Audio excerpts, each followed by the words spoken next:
11장. 예루살렘으로 돌아온 르호보암은 유다와 베냐민 지파 사람들을 소집하고 정예군 18만 명을 동원했다. 그는 이스라엘과 전쟁을 벌여 나라를 되찾으려고 했다. 그때 하나님의 말씀이 거룩한 사람 스마야에게 임했다. 솔로몬의 아들 유다 왕 르호보암과 유다와 베냐민의 모든 이스라엘 백성에게 전하여라. 이것은 하나님의 말씀이다. 너희는 진군하지 마라. 너희 형제 이스라엘 자손과 싸우지 마라. 너희는 한 사람도 남김없이 다 집으로 돌아가거라. 이 모든 것이 나의 뜻이다.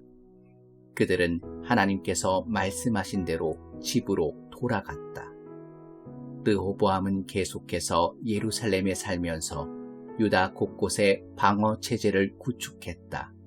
베들레헴, 에담, 드고와, 벳술, 소고, 아둘람, 가드, 마레사, 십, 아도라임, 라기스, 아세가, 소라, 아얄롯, 헤브론이 그가 유다와 베냐민을 보호하기 위해 세운 방어선이었다. 그는 요새 성읍을 강화하고 지휘관들을 임명하며 비상식량과 올리브 기름과 포도주를 비축했다. 그는 모든 성읍에 큰 방패와 창들을 갖추어 두고 성읍의 방비를 크게 강화했다. 그래서 유다와 베냐민은 한동안 안전했다. 이스라엘 전역에서 제사장과 레위인들이 르호보암에게 왔다. 레위인들이 자기 목초지와 재산을 버리고 유다와 예루살렘으로 이주한 것은 여로보암과 그의 아들들이 그들에게서 하나님의 제사장직을 박탈하고 제사장을 따로 세워 여러 예배 처소에서 그가 만든 순념소와 송아지 우상을 섬기게 했기 때문이다. 이스라엘의 모든 지파 가운데서 이스라엘의 하나님을 찾기로 결심한 모든 사람은 제사장과 레위인들과 함께 예루살렘으로 이주하여 그곳에서 그들 조상의 하나님께 제사를 드려 예배했다. 이것이 유다 나라의 엄청난 힘이 되었다. 그들은 3년 동안 솔로몬의 아들 르호보암 곁을 지키면서 다윗과 솔로몬의 길을 충실히 따랐다. 르호보암은 다윗의 아들 여리목과 이새의 아들 엘리압의 딸 아비하일 사이에서 태어난 마할랏과 결혼했다.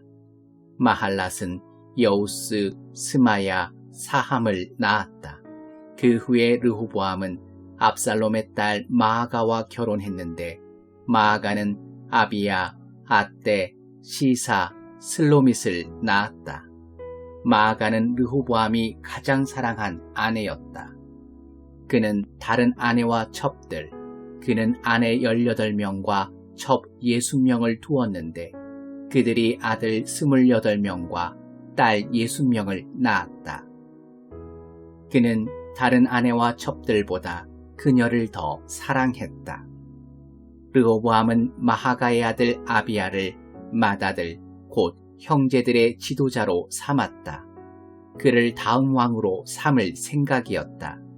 그는 지혜롭게 아들들을 유다와 베냐민의 방어 체제를 이루는 모든 요새 성읍에 배치했다. 그리고 풍부한 양식과 많은 아내를 주어 그들을 행복하게 해주었다. 12장. 르호보암이 나라를 안정시켜 다시 세력이 강해지자 그와 온 이스라엘은 사실상 하나님과 그분의 길을 버렸다. 그와 그의 백성이 하나님께 신실하지 않았으므로 르호보암 5년에 이집트 왕 시삭이 예루살렘으로 쳐들어왔다. 그는 전차 1200대와 기병 6만 명, 리비아와 숲과 에디오피아 사람들로 구성된 이집트 군대를 거느리고 왔다. 그들은 유다의 요새 성읍들을 빼앗고 예루살렘까지 진격해 왔다. 그때 예언자 스마야가 시삭을 피해 예루살렘으로 후퇴한 유다 지도자들과 함께 르호보암에게 가서 말했다. 하나님께서 말씀하십니다. 내가 나를 버렸으니 이제 나도 너를 버려 시삭에게 넘기겠다. 이스라엘의 지도자들과 왕이 회개하며 말했다. 하나님께서 오르십니다. 하나님께서 그들이 겸손히 회개하는 모습을 보셨다. 그러자 하나님의 말씀이 스마야에게 임했다. 그들이 겸손히 뉘우치니 내가 그들을 멸하지 않겠다. 그들을 너그럽게 봐줄 것이다. 시삭을 통해 예루살렘에 나의 진노를 드러내지 않을 것이다. 그러나 나는 그들을 시삭의 신하로 만들 것이다.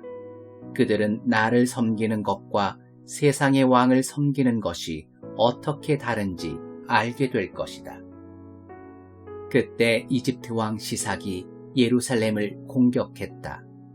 그는 하나님의 성전과 왕궁의 보물 보관소에서 무엇이든 손에 잡히는 대로 약탈하고 솔로몬이 만든 금방패까지 가져갔다. 르호보암 왕은 금방패 대신 청동방패를 만들어 왕궁 입구를 지키는 경비대에게 주었다. 왕이 하나님의 성전에 갈 때 경비대가 방패를 들고 왕을 수행했다가 일이 끝나면 경비대실에 다시 가져다 놓았다. 르호보암이 회개했으므로 하나님께서 진노를 거두셨고 그를 완전히 멸하지 않으셨다.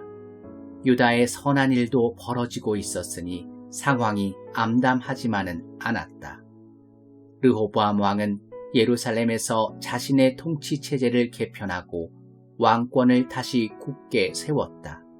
르호보암은 왕위에 오를 때 41살이었다. 그는 이스라엘의 모든 지파 가운데서 하나님께서 친히 임재하시는 특별한 처소로 택하신 예루살렘 성에서 17년 동안 다스렸다. 그의 어머니는 암몬 사람 나아마다. 그러나 르호보암에 대한 최종 평가는 그가 악한 왕이라는 것이었다. 그에게 하나님은 중요하지 않았다. 하나님께 관심이 없었을 뿐 아니라 그분을 마음으로 찾지도 않았다. 르호보암의 역사는 예언자 스마야와 선견자 이또의 회고록에 처음부터 끝까지 족보와 함께 기록되어 있다. 르호보암과 여로보암 사이에는 전쟁이 끊이지 않았다. 르호보암은 죽어서 자기 조상과 함께 다윗성에 묻혔다. 그의 아들 아비야가 뒤를 이어 왕이 되었다. 13장 여로보암 왕 18년에 아비야가 유다 왕위에 올랐다. 그는 예루살렘에서 3년 동안 다스렸다. 그의 어머니는 기브아 사람 우리엘의 딸 마아가다. 아비야와 여로보암 사이에 전쟁이 벌어졌다. 아비야는 정예군 40만 명을 이끌고 싸움에 나섰고 여로보암 또한 정예군 80만 명으로 맞섰다. 아비야가 에브라임 산지 스마라임 산에 잘 보이는 곳에 서서 말했다. 여로보암과 온 이스라엘은 들어라. 하나님, 이스라엘의 유일하신 하나님께서 다윗과 그 후손을 이스라엘의 영원한 통치자로 세우시고 하나님의 나라는 하나님의 왕이 다스린다고 소금 언약으로 확증하신 것을 너희가 알지 못하느냐? 그런데 어떻게 되었느냐? 솔로몬의 종 느밧의 아들 여로보암이 자기 주인에게 반역했다. 온갖 불량배들이 그와 함께 작당하니 솔로몬의 후계자 르호보암이 당해내지 못했다. 르호보암은 어찌할 바를 몰랐다. 게다가 그는 겁이 많아서 그들과 맞서지 못했다. 너희는 그 약점을 이용하여 다윗의 후손에게 위임된 하나님의 통치에 주제넘게 맞서고 있다. 큰 군대를 거느리고 거기다 여로보암이 너희에게 신으로 만들어준 금송아지 우상들 때문에 너희가 아주 대단한 줄 아는구나. 하지만 지금까지 너희가 한 일을 보아라. 너희는 아론 자손인 하나님의 제사장과 레위인을 쫓아내고 이방인들처럼 너희 멋대로 제사장을 세웠다. 누구든지 돈을 충분히 들고 가서 값만 치르면 제사장이 될 수 있다. 하나님 아닌 거짓 우상들의 제사장 말이다.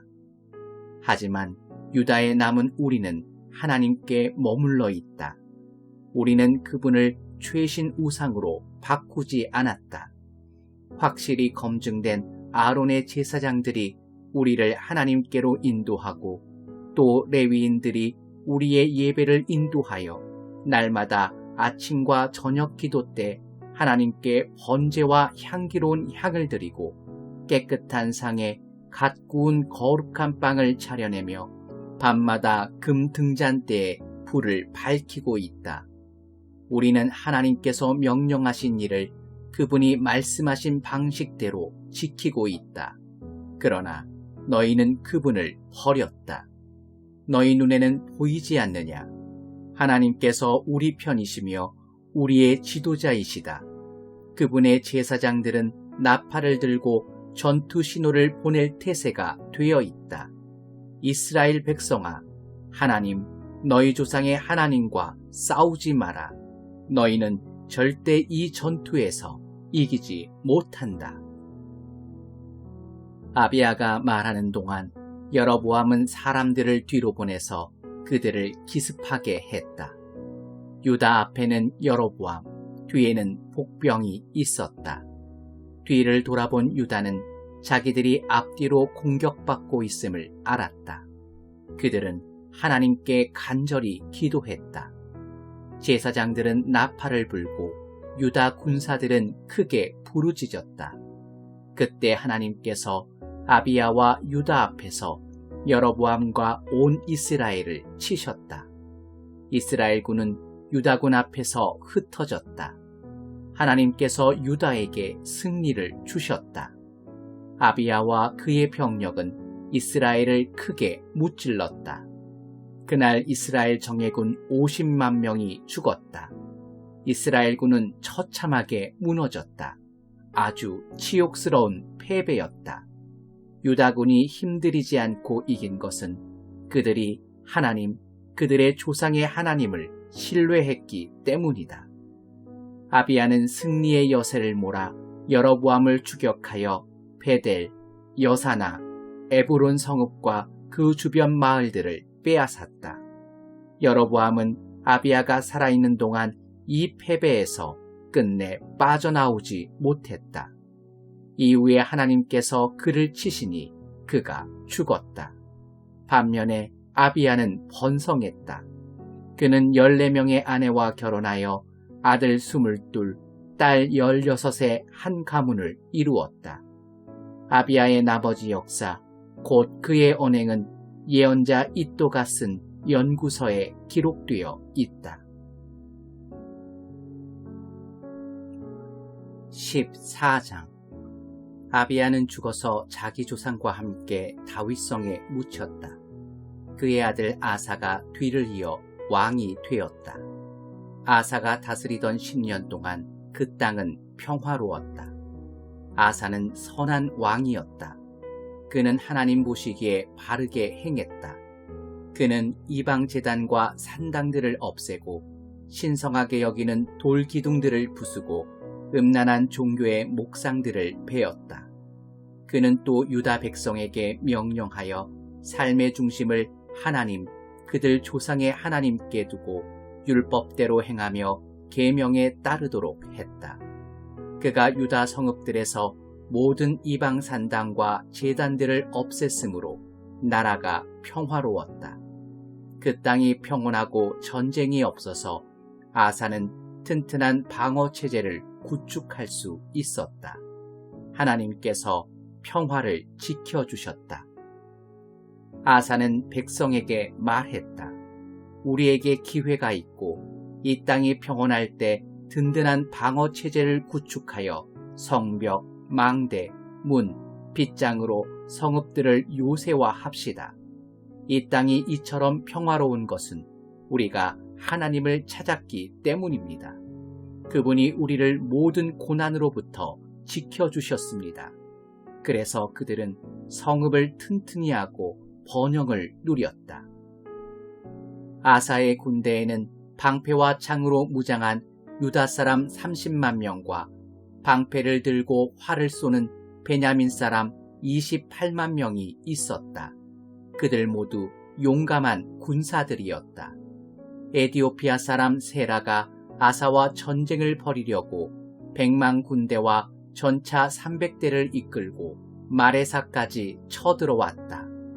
아사는 그에 맞서 마레사 근처 스바럇 골짜기에서 싸울 준비를 했다. 거기서 아사가 하나님께 기도했다. 하나님, 주께서는 한번 돕기로 작정하시면 적군의 많고 적음이 문제되지 않고 그들의 세력에도 눌리지 않으십니다. 오 하나님, 우리를 도와주십시오. 우리는 주님과 주님의 성품을 신뢰하기에 이 큰 군대에 맞서 싸우러 나왔습니다. 한낱 인간들이 주께 대적하지 못하게 해주십시오. 하나님께서 에티오피아 사람을 아사와 유다 앞에서 물리치셨다. 에티오피아 사람은 필사적으로 도망쳤다.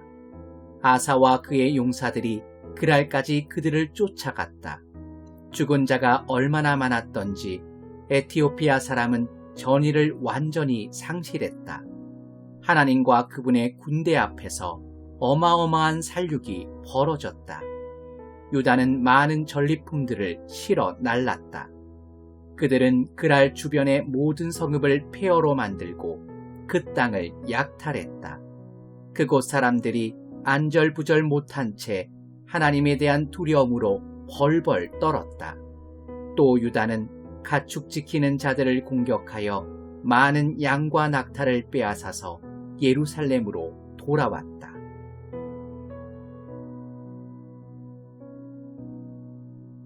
(15장) 그때 오벳의 아들 아사랴가 하나님의 영에 감동하니 그가 나가서 아사를 맞이했다. 아사 왕이여, 잘 들으십시오. 유다와 베냐민도 들으시오.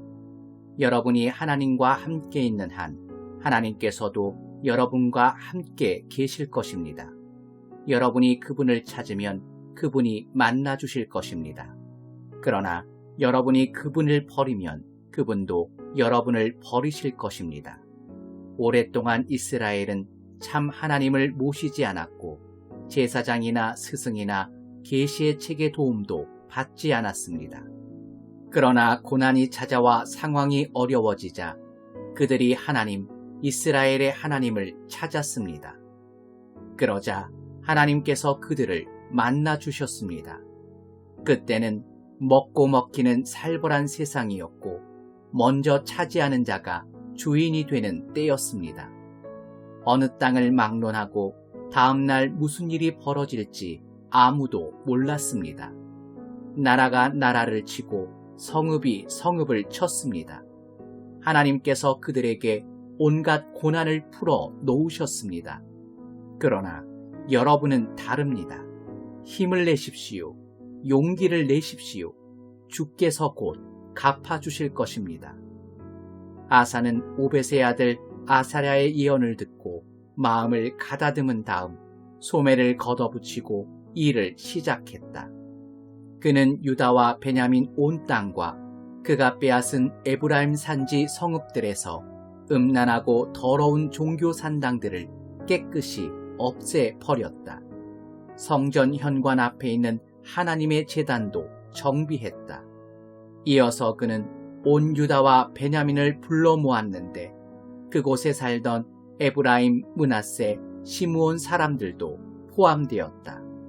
하나님께서 아사 편에 계시는 것을 보고 많은 이스라엘 사람들이 고향을 떠나 아사에게 합류했다.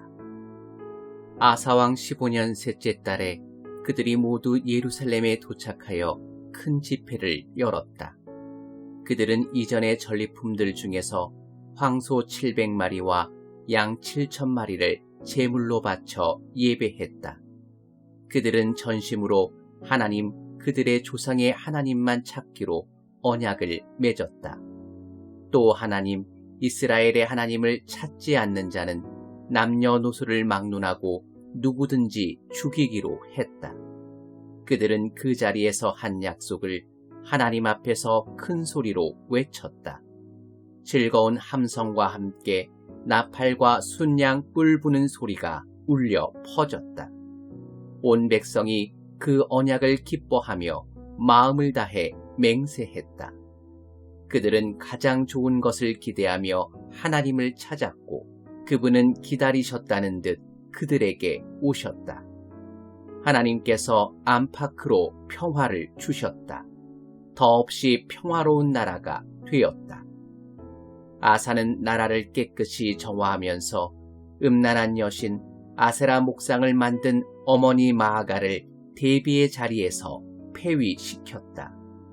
아사는 그 목상을 허물어 부수고 기드론 골짜기에서 불태워 버렸다.